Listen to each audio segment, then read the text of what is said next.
Dans l'actualité, on l'a vu, un des grands titres aujourd'hui, l'affaire Jacqueline Sauvage. Ses avocats dénoncent aujourd'hui un règlement de compte. Après la grâce présidentielle il y a 7 mois, Jacqueline Sauvage reste en prison. Le tribunal d'application des peines de Melun a rejeté sa demande de liberté conditionnelle. C'est un dossier très compliqué. On va à la fois traiter du cas de la femme battue avec Raphaël Rémy-Leleu, porte-parole d'Oser le féminisme. Et puis on essaiera vraiment de comprendre dans le détail cette décision judiciaire avec Cécile Denrey du service police-justice de BFM TV. Raphaël Rémy-Leleu, d'abord, comment avez-vous accueilli cette décision? Je vois que vous parlez d'une décision à la fois sexiste et patriarcale. Comment on a accueilli la décision? Mal, bien sûr. Beaucoup de colère, beaucoup d'incompréhension. Et c'est une décision qui est à la fois sexiste parce qu'elle ne comprend pas.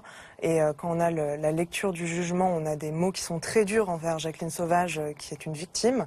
Et patriarcale parce que c'est l'ensemble d'un système qui ne comprend pas les violences faites aux femmes, qui ne comprend pas ce que c'est qu'une emprise, qui ne comprend pas pourquoi cette femme, à chaque fois que son mari la battait, était en danger de mort imminente. Tout ce système judiciaire qui lui refuse cette considération, c'est très patriarcal, c'est très dangereux et ça dit beaucoup de choses sur comment notre société ne lutte pas contre les violences faites aux femmes. On rappelle quand même l'affaire. Donc après 47 ans de violence conjugale, Jacqueline Sauvage tue son mari. C'était le 10 septembre 2012. 3 coups de fusil dans le dos. Elle est condamnée 2 fois en première instance et en appel à 10 ans de prison. Puis ensuite, elle est graciée par le président. C'était en janvier dernier. Et aujourd'hui, on apprend donc qu'elle reste en prison. Sa demande de liberté conditionnelle est rejetée. Cécile Denrey, arrêtons-nous vraiment sur la décision de justice. C'est sur son projet de sortie, en fait, que ça a coincé ?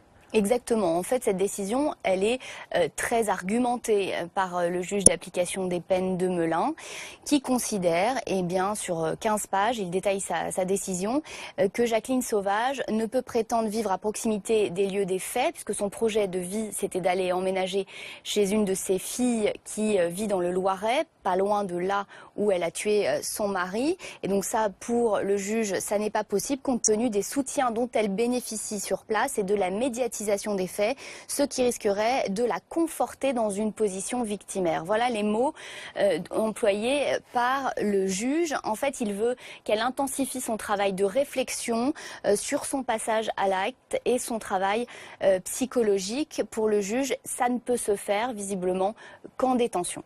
Justement, ça vous fait réagir. Je vous ai vu soupirer quand on a parlé de position victimaire. Ah mais c'est même plus du soupir, c'est de la rage. On a aujourd'hui une société et une justice qui demande à une femme qui a été battue pendant 47 ans de réfléchir à son passage à l'acte. Et elle a été condamnée pour le meurtre, c'est quelque chose qui n'est pas nié. Mais quand est-ce qu'on aura une société qui s'interrogera sur pourquoi et comment, en France en 2016, on a pu laisser des femmes, c'est 216 000 femmes par an, être battues? Pourquoi et comment, dans la France de ces 50 dernières années, une femme peut être battue pendant 47 ans par son mari sans qu'elle trouve le soutien nécessaire, sans qu'elle trouve de quoi faire arrêter ce cycle de violence autrement que par un acte terrible en lui-même. Ce qui frappe aussi, c'est qu'elle est appelée à s'interroger sur sa part, je cite, de responsabilité dans le fonctionnement psychologique de son couple. Et encore une fois, ce mécanisme d'emprise qui est du fait de l'agresseur, on va blâmer la victime, comme on le voit dans beaucoup d'affaires. Même on reprend l'exemple de l'affaire Beaupin.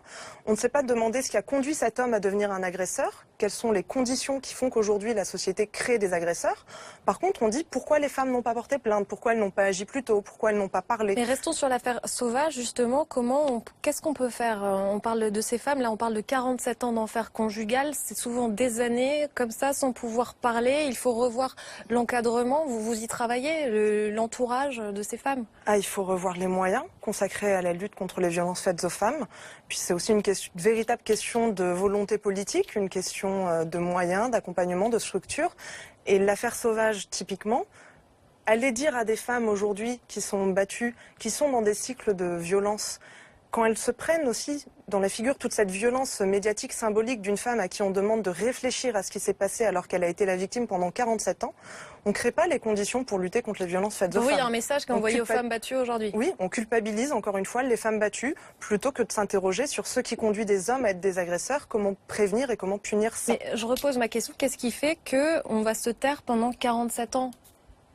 Quels sont les ressorts? C'est ce qu'on appelle, nous, le mécanisme d'emprise. C'est tout un cycle, tout un mécanisme de violence qui est mis en place par l'agresseur, qui isole sa victime, qui un jour va être indorable après l'avoir battue la veille, qui va la faire culpabiliser. Et donc, quand on culpabilise les femmes comme ça, généralement, on renforce ces stratégies-là d'emprise qui empêchent les femmes d'agir. Et c'est pour ça que c'est particulièrement grave, particulièrement énervant et qu'il faut changer ça en fait. Il y a 7 mois, Cécile, le président gracié Jacqueline Sauvage, un peu moins de 7 mois. Aujourd'hui, les avocates parlent d'un bras de fer entre le président et la justice. Oui, parce que Jacqueline Sauvage, elle est devenue, malgré elle, en fait, le symbole des femmes battues. C'est jamais elle qui a demandé à ce qu'il y ait cette mobilisation pour elle, Jacqueline Sauvage. D'ailleurs, évidemment, elle est incarcérée, elle n'a pas le pouvoir de s'exprimer. Et c'est vrai qu'il y a eu une mobilisation d'ampleur, 400 000 signataires d'une pétition pour réclamer sa grâce. Et donc, François Hollande a pris le temps d'écouter ses filles, de les recevoir, et il a décidé de gracier partiellement. Malgré tout, partiellement, ça veut dire que c'était au juge des libertés et de la détention, enfin d'application des peines, de trancher au final. Et là, aujourd'hui, pour lui, les conditions ne sont pas remplies pour libérer Jacqueline Sauvage. Et pour les avocates, c'est un choix qui est politique, c'est leur interprétation. En tout cas, l'action de gracier Jacqueline Sauvage, ça a quand même des conséquences, une remise de peine. On en ressent les effets tout de même. Ce que ça a permis très concrètement, l'intervention de François Hollande dans ce dossier, c'est d'accélérer la demande de libération. Quand on est condamné à une peine de 10 ans, il y a une période de sûreté qui est égale à la moitié de la peine, donc 5 ans. Elle est en prison depuis 2012. En théorie, elle n'aurait dû pouvoir demander sa libération qu'à partir de 2017. Or, là, elle a pu le faire dès janvier 2016. Donc, elle a gagné 18 mois, en gros, Jacqueline Sauvage. Sauf que pour l'instant, elle n'est toujours pas sortie. Donc, en fait, elle a encore des étapes judiciaires à franchir. Et l'enjeu maintenant, justement, c'est quoi? C'est de bien l'accompagner, l'entourer dans cette période qui doit être très difficile parce que forcément, elle y a cru. On y a toutes cru. Je pense que beaucoup de gens s'attendaient à l'avoir libérée aujourd'hui et l'espéraient. Nous, notre travail en tant qu'Osez le féminisme, en tant qu'association féministe, c'est de continuer à porter le message de Jacqueline Sauvage en respect avec sa défense et sa propre volonté, mais c'est aussi continuer de faire entendre ce problème majeur qui est l'absence de considération pour les violences faites aux femmes. Et ça, on continuera bien longtemps, j'en ai peur, même après que Jacqueline Sauvage soit libérée. Et à quoi vont ressembler les prochains jours? Il y avait quand même, en juin, elle a eu un week-end de liberté. Est-ce qu'il va y avoir d'autres moments comme celui-là? En tout cas, le combat judiciaire, lui, peut continuer. Elle a eu effectivement une courte permission de sortie chez une de ses filles qui s'est très bien passée. Maintenant, ce sera au cas par cas. À chaque fois, ça fait l'objet d'une demande qui doit être acceptée par le juge. Donc pour l'instant, c'est vraiment au cas par cas. D'ici là, la prochaine étape, c'est l'appel du parquet qui va donner lieu à une autre audience pour étudier donc une nouvelle demande de libération. Mais il faut que Jacqueline Sauvage souhaite justement l'impulser, cette demande de libération. Et ses avocates doivent du coup s'entretenir avec elle. Et vous allez, cette médiatisation qui a été en quelque sorte pointée du doigt, vous allez continuer à la soutenir là dès demain. Qu'est-ce que vous comptez faire?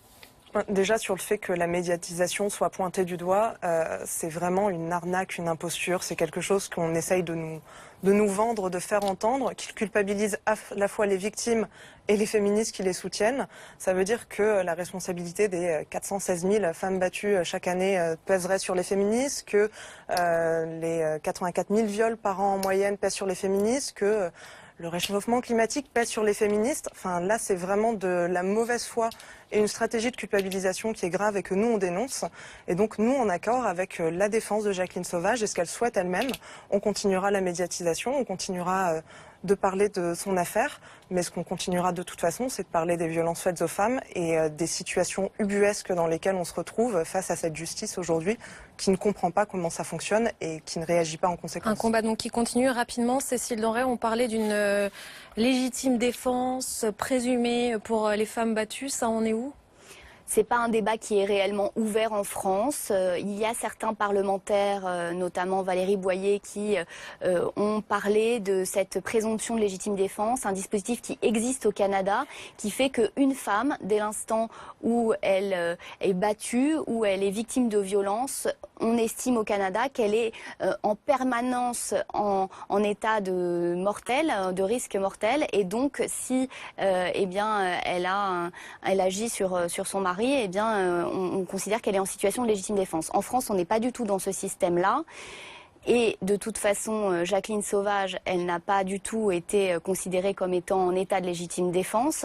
Donc c'est vrai que c'est pas un débat qui est ouvert pour l'instant, mais ça fait partie des choses, en tout cas, qu'on regarde attentivement à l'étranger, puisque là-bas c'est appliqué. C'était le cas d'Alexandra Lange, qui dont la présomption de légitime défense, avait été retenue. Elle était en cas de légitime défense, alors que Jacqueline Sauvage, on le rappelle, elle s'est 3 coups de fusil dans le dos en 2012, et aujourd'hui, en 2016, elle reste en prison malgré la grâce du président. Merci beaucoup Cécile Lenray du service police-justice de BFM TV et Raphaël Rémy Leleu, porte-parole d'Oser le féminisme, d'avoir été notre invité. Restez avec nous dans un instant. On va revenir sur le pèlerinage de Lourdes. Ça va durer tout le week-end, les fêtes de l'Assomption, sous très haute sécurité dans le contexte actuel de menaces terroristes, mais également 2 semaines après l'assassinat du père Jacques Hamel. On en parlera avec Monseigneur Nicolas Brouet, l'évêque de Tarbes et de Lourdes. On verra le dispositif sur place. On verra aussi quel est le climat assez pesant selon les personnes sur place. Et il y a moins de fidèles que d'habitude. À tout de suite.